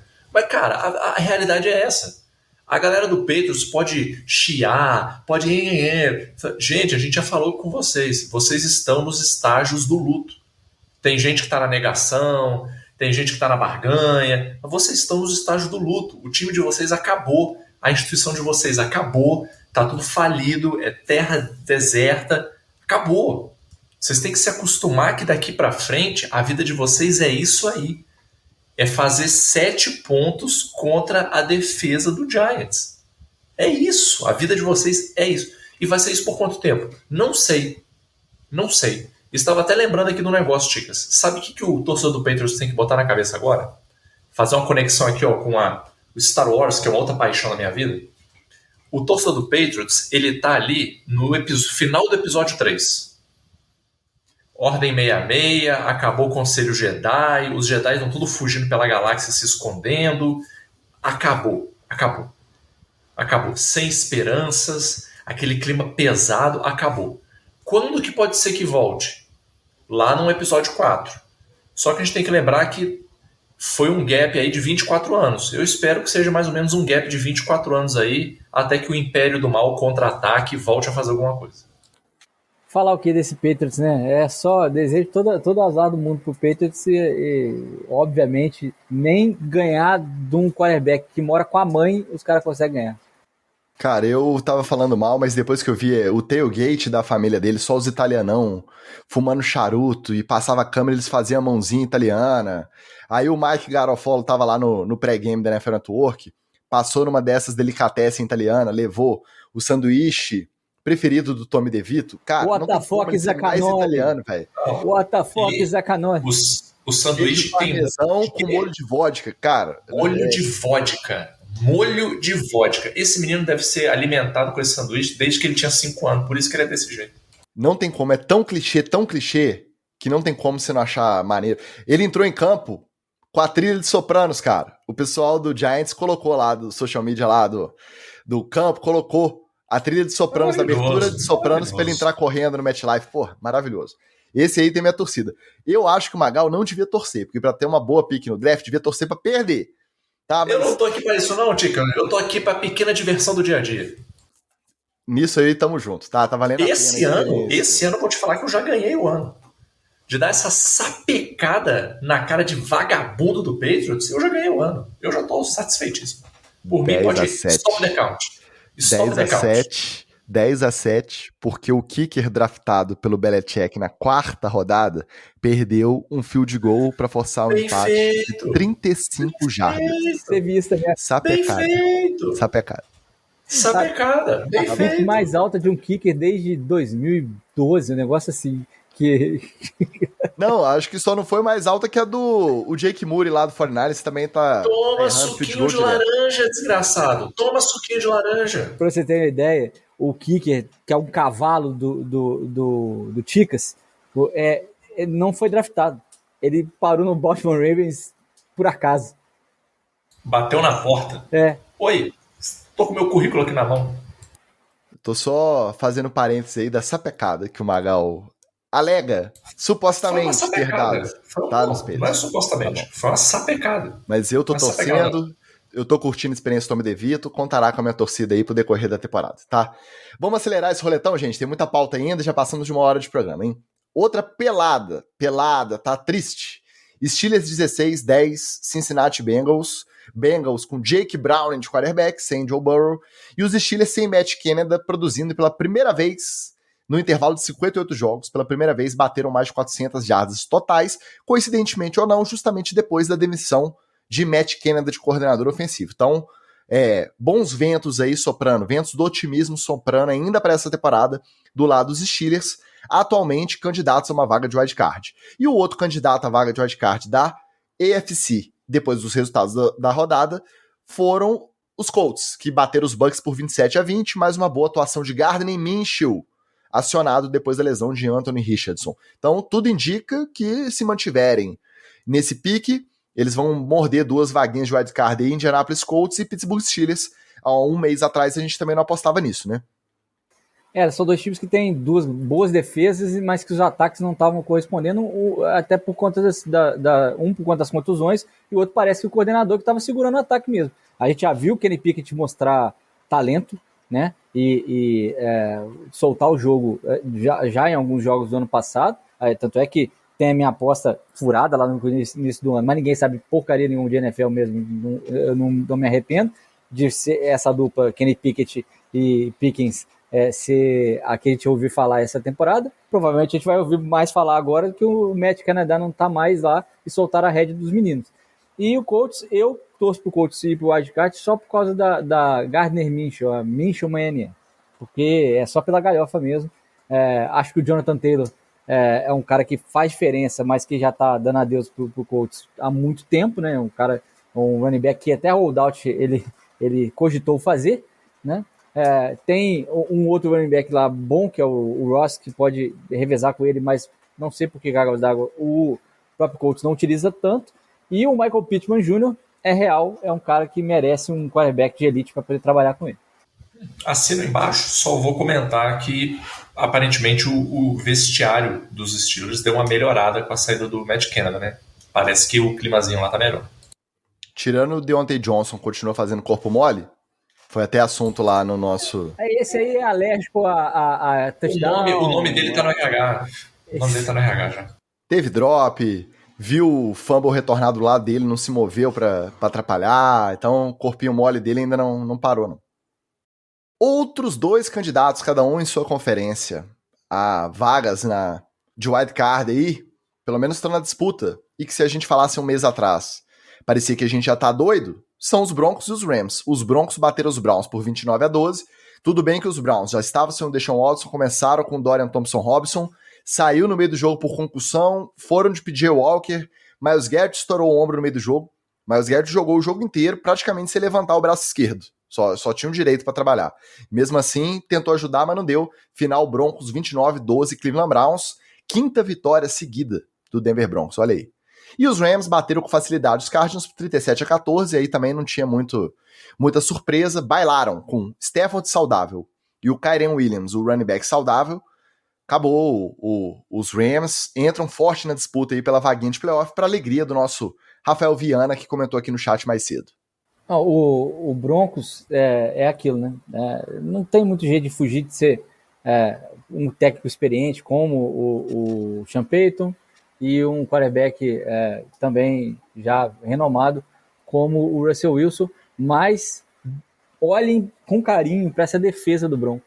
A defesa do Broncos tem jogado bem e é uma unidade que, quando arruma o time, né? A primeira coisa que você procura arrumar é uma defesa, ter uma consistência defensiva para poder oferecer oportunidade de campo curto para o seu quarterback. E aí o Russell Wilson, que pode não ter mais aquele bração que ele tinha lá em Seattle, ele consegue manejar melhor os snaps e aí consegue fazer o jogo. O Browns sofreu de novo com contusões e parece que a defesa está perdendo um pouquinho de gás. Perdeu o gás de lá e aí já está sem o quarterback principal. Não vamos levar em conta o DTR, porque a primeira vitória dele foi um negócio meio esquisito, né? Que teve chute longo também. Então vamos dar um desconto também, que esse Browns também não é lá essas coisas. Já o Rams, a gente espera ver a genialidade do McVay no ataque todos os jogos, mas também vinha com muitas contusões, a defesa não estava sendo um fator, e jogar contra o Cardinals, atropelar o Cardinals até eu. Eu só tenho 2 perguntas aí em relação a esses jogos. Primeiro qual é a possível solução para o Cardinals? Porque eu acho que eu vejo hoje o Cardinals um time mais sem futuro do que o Carolina Panthers, pra você ter uma ideia. Eu vejo mais chance do Carolina Panthers se aprumar e andar para frente do que o Cardinals. Principalmente porque o Cardinals ainda está com essa vibe de que o Kyler Murray vai ser a solução que vai trazer o time para alguma coisa, sendo que ele não fez isso saudável, ele veio com problemas de concentração no jogo, de estudo, e não parece que está caminhando para muito lugar nenhum, não. Não significa que ele seja um QB ruim, só acho que essa relação com o Cardinals aí já azedou e foi pro saco. E a questão do Rams que o Wallace levantou é o problema, Wallace, de o head coach saber o que quer fazer, mas os bonecos em campo não conseguiam executar. Aí, realmente, assim, é o limitador da genialidade do cara. O cara pode ter excelentes ideias, mas algumas, e eu acho que é o caso do Sean McVay, ele sequer bota para jogo porque ele olha pro time dele e fala assim, cara, isso aqui eu não vou nem tentar porque essa galera aqui não tá dando conta do arroz com feijão, não adianta eu querer meter um risoto aqui porque não vai para lugar nenhum. Tão tristes, tá? Tão joguinhos tristes de ver. Os Cardinals no final da temporada vão ter que tomar uma decisão. Vão ter uma escolha boa de draft. Vão pegar um quarterback e trocar o Kyler Murray ou vão manter? E aí, na hipótese de troca, tá com uma carinha de Kyler Murray nos Buccaneers, né? Porque eles não vão voltar com o Baker Mayfield pro ano que vem. Não sei por que tem alguma coisa assim que dá uma carinha de Buccaneers pro Kyler Murray. Sei lá, tem cara de pirata. Pra fechar o nosso... Também, não, mas o Jets, o Aaron Rodgers volta ano que vem? Faz sentido. Sei não. Pra daqui a 2 anos até faria, mas a gente precisa de pauta. A gente precisa de pauta, tem que voltar. Aqui, os Jets não tem nem pique, gastaram tudo pra levar o Aaron Rodgers, tem nem pique pra trocar pelo do Kyler Murray. Pra fechar o roletão, os 2 jogos de prime time, Sunday Night e Monday Night, 2 jogos, cara, duros, tá? Peladinhas. O dos Ravens, até no finalzinho, teve alguma emoção ali, porque parecia o que ia entregar de novo, igual no começo da temporada, abre vantagem e vai deixando outro time chegar. Mas aí no final não chegou. E o Monday Night, Bears e Vikings, eu acho que tá pau a pau com aquele Colts e Broncos do ano passado, Thursday Night, que foi Russell Wilson contra Matt Ryan. Até então, aquele era o jogo que eu lembrava como o pior jogo de prime time assim, recente. Eu acho que esse Bears e Vikings 12-10 no Monday Night empatou. Acabou a magia do Josh Dobbs, eu acho que venceu. O prazo máximo dele no time é 4 semanas mesmo, tem que trocar, que ele chega arrebentando. Depois que ele já tá lá um tempinho, ele piora. E os Ravens bateram os Chargers no Sunday Night por 20-10, um pouquinho de emoção ali no final, mas acabou que o Brandon Staley avançou mais uma casinha em direção à sua própria demissão. O Chargers é ruim, gente. Perdeu pro Miami a primeira rodada porque a defesa é ruim. É um time ruim. Coitado de novo. Coitado do Keenan Allen e coitado do Justin Herbert. Esses caras estão... E o Austin Eckler também, que eu coloco nesse pacote. Quando você fala os nomes, não justifica, né? Porque você pensa, Justin Herbert, Austin Eckler, Keenan Allen, pô, tem talento lá, cara. Como é que pode bater essa bolinha tão murcha? É assim, cara. É assim. Você olha o outro lado da bola, que tem o Bolsa ruim e mais ninguém. E aí você percebe que a defesa entrega, a defesa do Chargers entrega. E aí, meu querido, o Brandon Staley que tá chamando as jogadas. É ele que tá chamando as jogadas defensivas. Ou seja, bilhete azul pra criança. Ô Tigres, vou te falar, esse Bears e Vikings aí eu não consegui nem terminar. Deu meio, eu falei, cara, minha horinha e meia de sono a mais. Eu desisti e não consegui parar de ver. Eu avisei lá no nosso grupo e falei, pra mim não dá. Eu também dormi. A hora que você falou no grupo que ia dormir, eu falei, eu vou dormir. É aquele que você volta se xingando, né? Falei que eu não ia mais ver esse jogo, eu não valho nada mesmo. Já tô eu sentado aqui vendo esse desgraça de novo. Aí acaba o jogo lá, tá vendo? Não devia ter visto, devia ter ido dormir. Eu mereço mesmo. Né? É um ritual de autopenitência, Tigres. A gente fica sempre lembrando, lá em abril ou maio, você ia querer ter um Bears e Vikings 12-10 pra assistir. Mas enquanto você tá no meio da temporada, você vê uma rodada cheia de jogo bom aí, no dia seguinte do Eagles e Bills daquele, você assistir um Bears e Vikings desse, é complicado. Menção honrosa ao Cairão, que fez todos os pontos do time dele. Não, o Cairão tá se consolidando. Assim, ele é o porto seguro do Bears hoje. Assim. Quem do Bears hoje que você pode confiar e falar assim, não, esse aqui é bala, esse aqui é firmeza, pode segurar a onda? Cairo Santos. Alguns diriam que ele é o Tiquinho Soares da NFL. Ele é decisivo. Nosso Washington Ferreira é o representante oficial, único também, solitário, da torcida Chicago Bears, lá no NFL, etc. diretoria. Ele disse que quem dormiu perdeu um capítulo da lenda Cairo Santos, é verdade. Mas eu quero saber, Washington, você assistiu até o final? Você esteve lá presente? Eu vi comentário seu no grupo lá de madrugada, mas eu quero saber se você encarou o jogo do seu próprio time, essa pelada no Monday Night.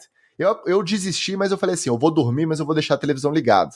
E aí eu assisti até o final, mesmo sem querer, tá? Porque eu falei, vamos ver o que vai dar. O Vandrão voltou, hein? Falou que ia voltar e voltou, bem-vindo de volta. E o nosso Anderson Brown demorou, mas chegou. Chegou a tempo de acompanhar a treta da semana. Bora pro Treta na TL.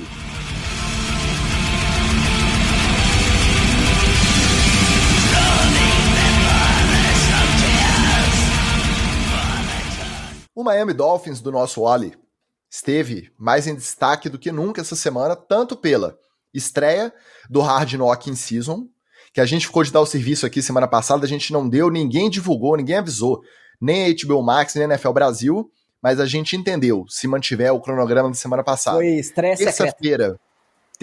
Terça-feira sai na HBO americana, no sábado saiu no HBO Max nacional aqui, com legenda bonitinho, deu para assistir, mas alguns dias depois. Não sei se vai manter esse cronograma para as próximas semanas, mas vale a pena a gente acompanhar, já que pelo Twitter, pelo Instagram, eles não respondem.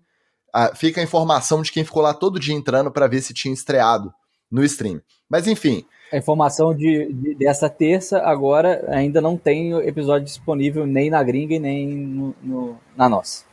Não, vai sair. A estreia é 9 horas. 9 horas de hoje, é horário de lá. Isso. Então, Miami destaque pela estreia do Hard Knocks e pelo jogo de Black Friday, o primeiro jogo de sexta-feira de Black Friday da história, Dolphins e Jets.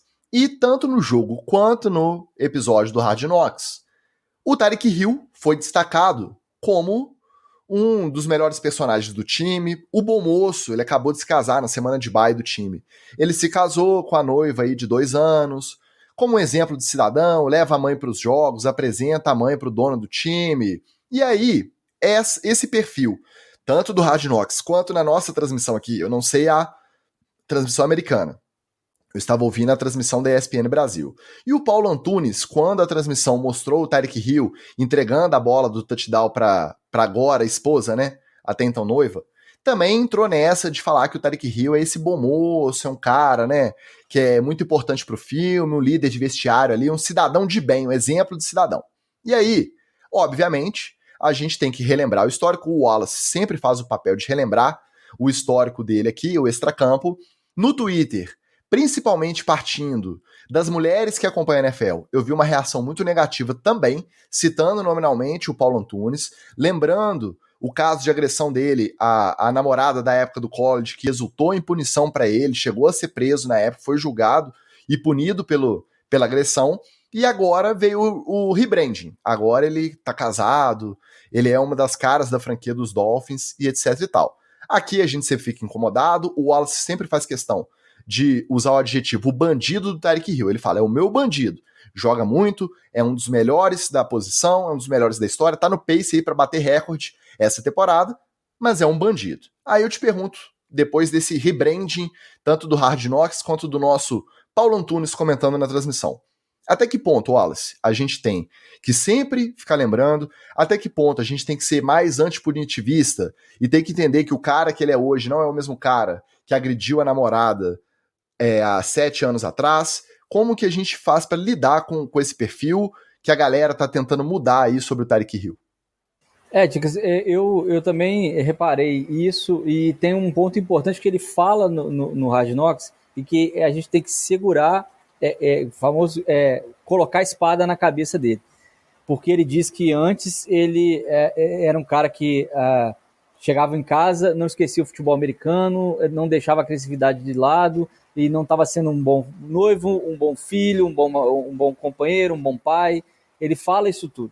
Então, assim, já denota que pelo menos algum trabalho psicológico ele fez para entender que em casa, a partir do momento que ele não está mais no campo de futebol americano, ele tem que deixar aquela persona que ele cria para jogar futebol americano dentro de campo, isso, e ser o bom filho, o bom marido, o companheiro. Tanto é que aparece ele até cuidando dos negócios com a nova noiva, né, com a então noiva, e hoje esposa dele. Na verdade, eles eram recém-casados, né? Não sei se aquilo ali é antes ou depois do bye, aquela gravação que eles fazem na casa dele. Mas quem tem um histórico como ele tem que provar todos os dias que está melhorando, que está caminhando num bom sentido, e que não é mais aquele bandido que foi condenado lá atrás. A meu ver, ainda faltam alguns degraus para que ele suba e seja considerado alguém que é a família, alguém que é amplamente testado nessa coisa de eu sou o grande Tyreek Hill, que mostra ele no jogo batendo, eu sou o melhor do mundo fazendo recepções contra o Jets, né? Já nesse retorno, e o cara, o bom companheiro, o bom marido em casa. A ver, né? Quanto à mãe do Tyreek Hill, dá pra saber de onde é que ele tirou toda a agressividade da criança. Né? Cara, eu sinceramente, eu sei que a gente deveria perdoar, mas eu não consigo. Eu não consigo. Pra mim foi muito grave e eu não gosto desse negócio de o cara faz a besteira, ele deixa passar um tempo e depois ele constrói uma outra imagem como se nada tivesse acontecido. Entendeu? É meio que assim, Magal, errei, mas não vou pedir desculpa. Então falta o primeiro passo dessa estrada, né? Que é ele reconhecer o erro e pedir desculpa. Não, seria a primeira coisa. E aí, o seguinte, essa pegadinha assim de não, tá tudo certo, swag, brincadeira, haha, família, vem cá, esposa, beijinho, pra mim isso parece muito uma armação de relações públicas, assim, sabe? Ó, Rio, você tem que, cara, arruma uma mulher aí, casa, pai de família, tal, porque a gente precisa pagar essa imagem ruim que você tem no passado aí. Parece um esquema meio planejado, assim, entendeu? Então, pra mim, cara, não cola, desculpa, eu não consigo perdoar o Tyreek Hill. Não dá, pra mim vai continuar sendo bandido. Tanto pelo que vocês citaram, quanto por ele mesmo não se ajudar. Eu tenho dificuldade de virar essa chave sobre ele pessoalmente, porque nessa intertemporada ele estava agredindo o funcionário da Marina porque não quis deixar ele entrar no barco que ele falou que tinha alugado e não tinha alugado na verdade. Ele foi simplesmente, deu um safanão no cara, deu um pedala no funcionário da Marina. Passou um tempo, todo apaixonado, recém-casado, não sei o que lá, tava no podcast dele dando risada que assim que ele aposentar ele vai tentar ser ator de filme pornô. Então assim, é difícil você levar o cara a sério. É difícil você dar o benefício da dúvida, não só porque pela gravidade do que ele fez há 7 anos atrás, não, mas porque ele também não se ajuda.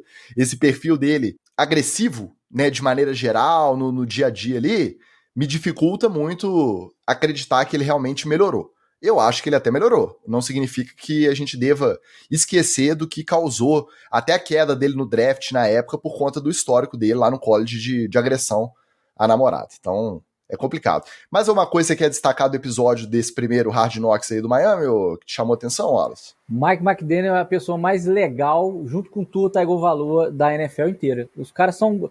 bicho, o cara tomou safanão do Crosby o jogo inteiro.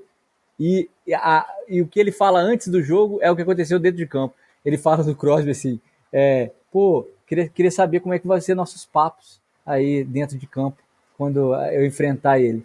E eles pedem um jogador do Miami para poder fazer o Crosby no treinamento, ficar provocando ele, e quando o Crosby provoca, ele retribui com gentileza.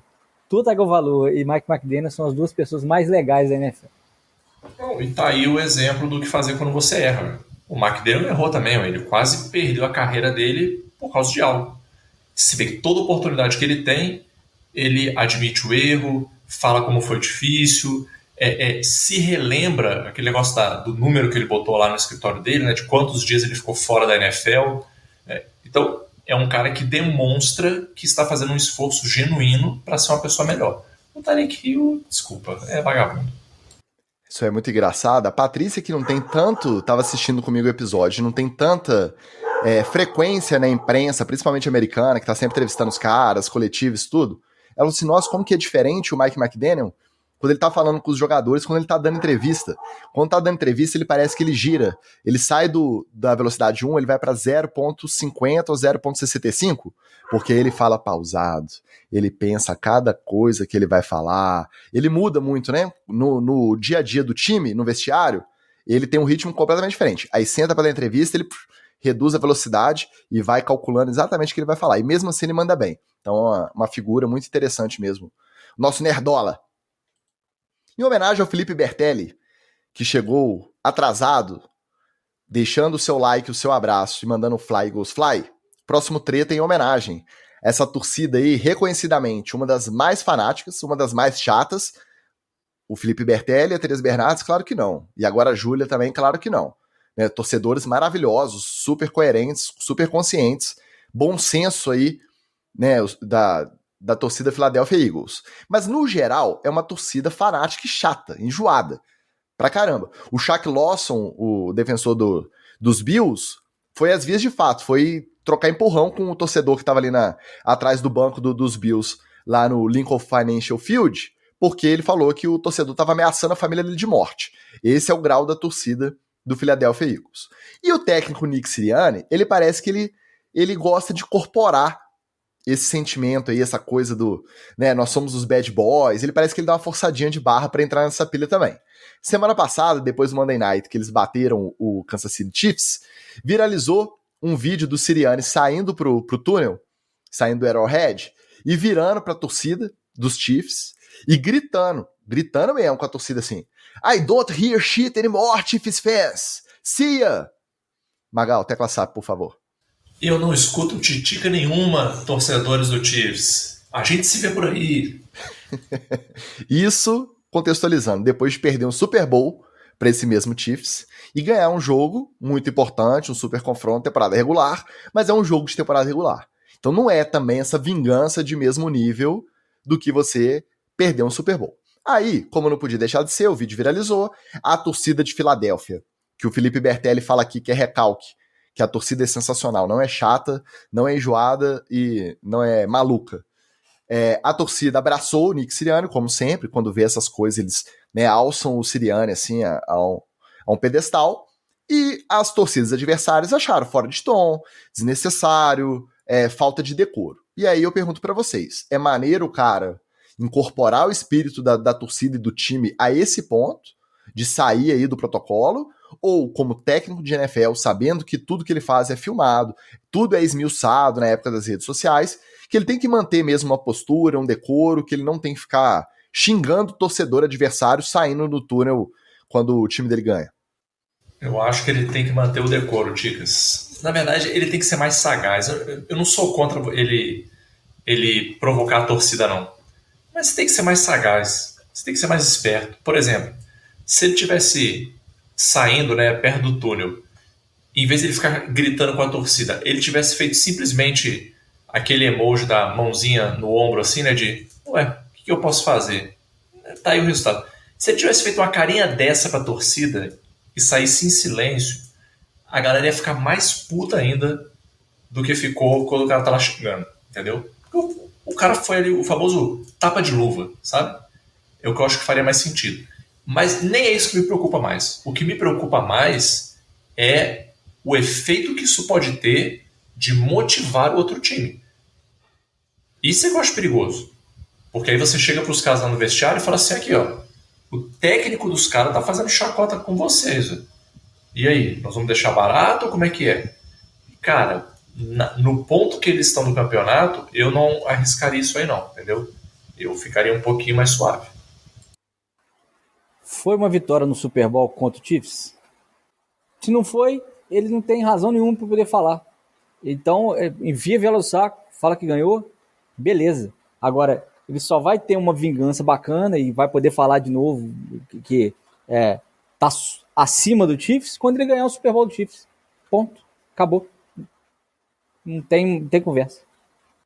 Eu gosto dos caras que fogem um pouco do padrão, mas o Sirianni parece que é sempre forçado, cara. Não é natural. Aí ele foi dar entrevista pós-jogo agora, essa semana, depois da vitória contra os Bills. Ele falou, não, vitória é super importante porque eu dormi a semana inteira no sofá. Cara, a gente sabe que os técnicos, principalmente os head coaches, trabalham longas horas.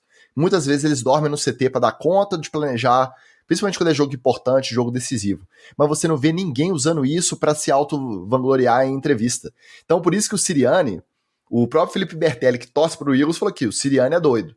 O próprio Sirianni parece que tá sempre forçando o personagem para poder agradar a torcida. Eu acho que fica um pouquinho fora de tom. Agora, é um cara que dá pra ver, que é apaixonado pelo negócio, que é louco o futebol americano, então isso a gente respeita, isso a gente admira. Né, o tanto que ele chorou copiosamente na hora que o hino, antes do Super Bowl, foi executado ali, ele parado, sabendo que tava todo mundo com a câmera na cara dele, ele não conseguia controlar a emoção, ele chorou litros. Então você vê que é um cara que é apaixonado pelo negócio. Só que ele força a barra. Se ele forçasse um pouquinho menos, ficasse um pouquinho mais espontâneo, aí eu acho que eu comprava mais esse personagem bad boy aí, técnico do Philadelphia Eagles, a torcida mais chata da história. Torcida tão chata que aí eles estavam pegando pilha com um videozinho dos Bills treinando antes do jogo, aí tocou a música do rock, e aí os caras do Bills ali fazendo soquinho no ar. Eles acharam isso uma provocação, que eles iam matar os Bills. Cara, que torcida, hein? Só salva o Felipe Bertelli e a Tereza Bernardes mesmo. O resto, vou te contar. O rock agora é deles, só pode a Filadélfia, só isso que pode fazer. Não pode nem mais turista nenhum lá subir aquela escadaria lá que todo mundo faz. Não. Quem assistir rock agora é porque tá provocando o Philadelphia Eagles. Me ajuda aí, né? Vamos lá. O Bertelli fala que ele passa pano porque tá fazendo um bom trabalho. Tem isso, né? Quando tá ganhando, é tudo folclore. Começar a dar as 10 quando estiver perdendo, aí você vai ver o caldo entornar rapidinho. Pra fechar o nosso treta, olha essa, hein? O nosso observatório da imprensa pra bater o ponto aqui no treta. Uma das publicações mais renomadas, não só de NFL, como também de esportes em geral nos Estados Unidos, a Sports Illustrated foi acusada de publicar artigos escritos por inteligência artificial como se fossem de jornalistas reais em seu site. A denúncia foi feita pela publicação Futurism, que identificou que o perfil dos autores desses artigos continham, tanto nas biografias quanto nas imagens, conteúdo gerado por sites, justamente sites especializados em gerar isso por inteligência artificial. A Sports Illustrated se defendeu, dizendo que os artigos eram responsabilidade de uma terceirizada chamada Advon Commerce, com a qual, assim que eles souberam dessa denúncia, eles encerraram o contrato e aí retiraram os artigos do site e começaram uma investigação para ver até que ponto era IA fingindo que era pessoa de verdade também. Como jornalista, eu já imaginava que era um caminho sem volta, que a tendência é que em breve a gente começasse a ver conteúdo produzido por IA e um conteúdo que a gente não ia conseguir identificar se era inteligência artificial ou pessoa de verdade. Eu só não imaginaria que seria tão imediato. Uma publicação tão renomada igual a Sports Illustrated, em novembro de 2023, postando artigo de esporte no site, feito por IA. E você, Wallace, você achava que a gente ia chegar tão rápido assim nesse ponto ou não? Não, então, Ticas, a culpa não é da IA, é do capitalismo. Porque você não contrata ninguém e produz um texto do nada. E aí você não tem que pagar ninguém. E aí você lucra mais, porque as pessoas te pagam e você não tem que pagar ninguém para poder produzir o texto. Só para dar um exemplo, eu treino o ChatGPT, que eu tenho as minhas coisas, com os meus textos. Eu inseri uma série de textos sobre vários assuntos e quando eu quero resgatar alguma coisa e tal, dou algumas referências para a IA fazer alguns postais, alguns textos, como se fosse eu escrevendo. Eu gosto de ter esse tipo de alternativa, porque às vezes você está travado, você não consegue começar a iniciar a escrever um texto, e é mais fácil você editar alguma coisa no seu estilo do que você produzir do zero alguma coisa. Ou então você insere as informações lá e deixa a IA trabalhar. Mas você tem que fazer isso. É você, humano, que tem que fazer isso. Se você deixar ela trabalhar aleatoriamente, vai sair uma coisa sem sentido e realmente todas as coisas sem sentido que jornalistas humanos escrevem são bem melhores do que as que a máquina escreve. Então, coisa sem sentido por coisa sem sentido, você fica com os insiders da NFL. Olha, eu pensei bastante sobre isso. Minha resposta é a seguinte. A inteligência artificial tem o potencial de revolucionar a forma como as reportagens esportivas são produzidas. Com a IA, é possível automatizar tarefas que atualmente são realizadas por humanos, como a coleta de dados, a análise estatística e a escrita de dedos. Em suma, a IA pode ajudar a melhorar a precisão e a objetividade das reportagens, mas ela não deve substituir os jornalistas, e sim complementá-los. É a minha opinião sincera sobre isso. Ô, Ticas, duas coisas sobre isso. Uma é que eu já peguei um texto original meu, que não estava escrito, esteve na internet, porque eu trabalhei para veículos que colocaram na internet, e pedi para esses reconhecedores de ChatGPT para saber se tinha IA, e eles me retornaram com 80% que sim, e esse texto não foi produzido pela IA. Foi eu que fiz em 2006, 2007. Então, a IA mente. Ou seja, 80% da sua inteligência é meramente artificial.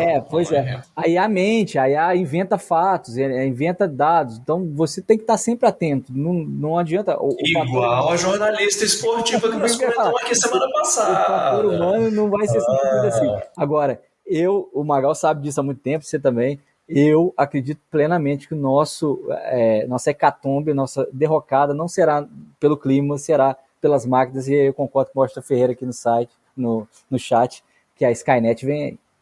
É a Boston Dynamics. A Boston Dynamics que vem aí. Eu continuo achando que é um caminho inevitável. A gente tem que aprender a fazer igual o Wallace, usar ao nosso favor.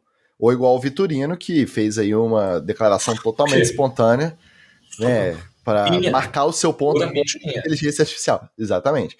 É um caminho sem volta, mas eu acho que o pessoal tem que espernear mesmo. Quem foi em cima da Sports Illustrated é o sindicato de jornalistas.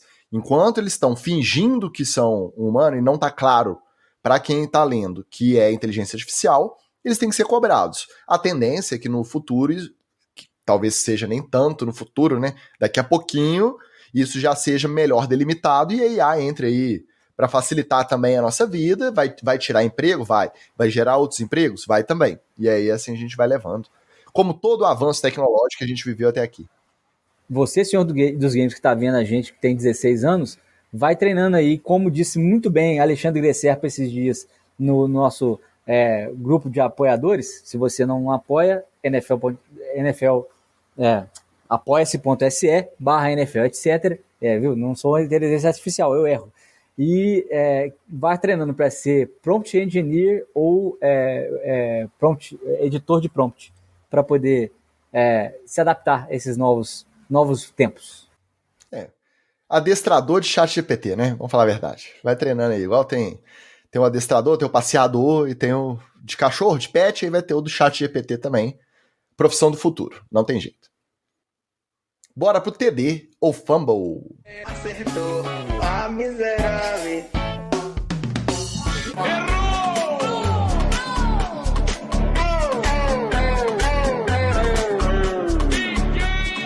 Falando em emprego, em demissões em massa por conta da inteligência artificial, não, essa foi por conta de relacionamento no vestiário mesmo. 5 dias depois de ser cortado, o Shaquille Leonard não só decidiu comparecer ao jogo do seu agora ex-time Indianapolis Colts, como ele levou a família inteira para um camarote do Lucas Oil Stadium e acompanhou junto da galera a vitória sobre os Buccaneers no último domingo. Então, não guardar rancor do ex-patrão. É TD ou Fumble? Eu acho que é TD, Ticas, mas eu acho que isso aí tá mais ou menos no... Ai, que saudade do meu ex, né? Que ele reparou que ele fez caca, reparou que tá querendo pedir desculpa e não sabe como. E aí já foi cortado, já não tem mais como voltar. Mas me pareceu aquele texto de madrugada para ex, quando você já tomou umas 12 latinhas. Quem nunca, né? Direto e reto, sniper. É TD. Porque tem que parar com esse negócio de ranço. Ah, foi cortado, saiu. Beleza, amigo, saí mesmo, tô aqui, vou curtir o jogo, tá tudo certo. Take the high road, tá? Pegue a estrada superior. Seja o cara mais consciente, o cara mais cabeça. TD.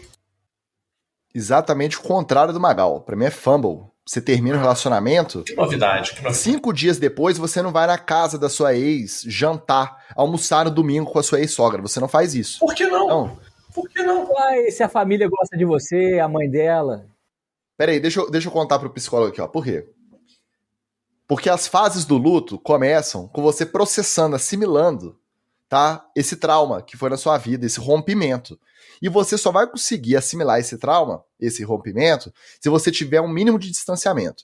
Se você terminar um relacionamento longo num dia e 5 dias depois você for na casa da sua ex-sogra para almoçar com a família inteira, você não deu essa distância para viver, né, esse processo natural do luto.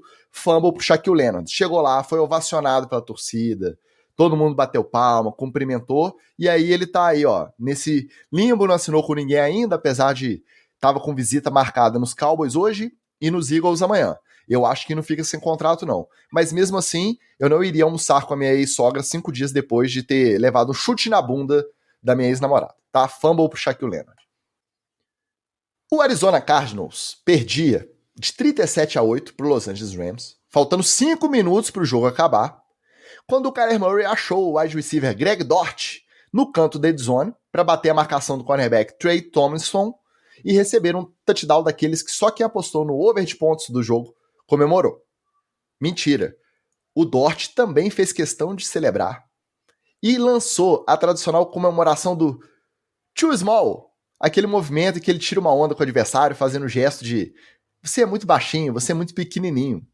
O detalhe é que além do touchdown não valer nada pro jogo, o Dort é um dos recebedores mais baixos da liga, do alto dos seus 1,70 m de chuteira, tá? 1,70 m de altura. Comemorar quando se tem oportunidade, dependente do contexto. É TD ou fumble? É TD porque isso é uma questão até de saúde mental, Ticas. A vida é muito difícil, você tem que comemorar cada micro vitória que você tiver. Independente do contexto, do cenário, comemora porque o dia de amanhã só Deus sabe. Eu acho que é TD e cada vitória é uma grande vitória, não importa o seu tamanho, no caso.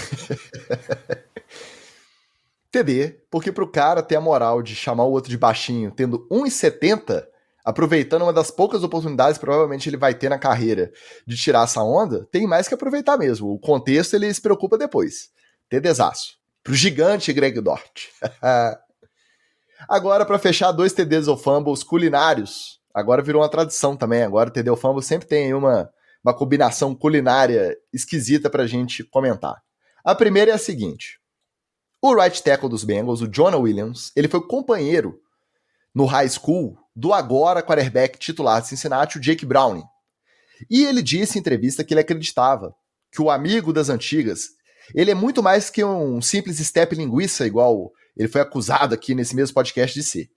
Que o Jake Browning está mais do que preparado para assumir o comando do ataque dos Bengals e que a prova desse comprometimento é que desde a off-season o Jake Browning se alimentou basicamente apenas de carne moída, sal e mel. Acreditar que comer só carne moída, sal e mel vai te ajudar a melhorar como quarterback e atleta é TD ou fumble? Olha, eu duvido que ele tenha comido só carne moída, sal e mel, mas se fez isso é fumble, porque ele tem que botar um carboidrato aí, porque senão ele não sobrevive, né? Eu sei das propriedades anti-inflamatórias do mel, da proteína que a carne moída dá, e que qualquer outro, e aí tem que botar um salzinho, porque senão você não come carne moída. Mas eu duvido que ele tenha feito isso aí, mas se fez é fumble, tem que colocar pelo menos um suplementozinho aí. Cara, eu vou dar fumble, porque primeiro isso aí parece conversa de influencer nutricional do Instagram. Começo de conversa. E segundo que assim, cara, carne, sal e mel é basicamente um jerk beef, né, cara? E aí, pô, jerk beef, desculpa, amigo, eu acho muito gostoso, eu também sou fã, mas não dá pra você basear sua alimentação nisso, né? Então, fumble. Um fumble médico até. Vou dar um fumble comparativo com vários fumbles que eu já dei aqui quando a gente trouxe esse tipo de dieta maluca desses caras aí. Os caras têm acesso. Tudo bem, ele é um quarterback reserva, ele não tá aí no topo da pirâmide, da grana, ele não tá, né? Mas também não tá passando necessidade no mercado. Tem a Nutri do time, pô. Tem a Nutri, dá pra comprar ingredientes de qualidade, mesmo sozinho no off-season, se não tivesse assinado, dá pra fazer uma alimentaçãozinha bacana com o dinheirinho que ele ganha e já ganhou na carreira até agora. Né? Já passou por alguns times aí de practice squad, backup, já rodou um pouquinho. Tá? Não tá precisando aí ficar restrito a carne moída, sal e mel de carboidrato, não. Porque o carboidrato aí é só o mel, né, o Wallace? Então... Uma frutose. Vamos deixar fumble pra ele. Até entrou bem, achei que ele começou bem o jogo, aí depois que a defesa dos Steelers ajustou, aí acabou com a vida dele, não rendeu mais nada. Mas começou bem. Achei que não é só um step linguiça, não. Mas na dieta é fumble pra ele. Nosso Vitinho pergunta aqui no chat que 1,70 é baixo onde, gente? Do alto dos seus quanto, Vitinho? 1,73? É baixo. Vitor, é baixo. Sinto informar que é baixo sim, amigo. Não, pra wide receiver na NFL, pô, é baixo, né? Fala a verdade. E aí, fechando o TD Fumble e a editoria culinária do dia, o Joey Bosa, que ficou fora do confronto contra os Ravens no Sunday Night Football por conta de lesão, ele foi flagrado acompanhando o jogo no camarote do SoFi Stadium, enquanto se deliciava com uma generosa tigela do cereal Raisin Bran, que na prática é tipo um cornflakes com uva passa.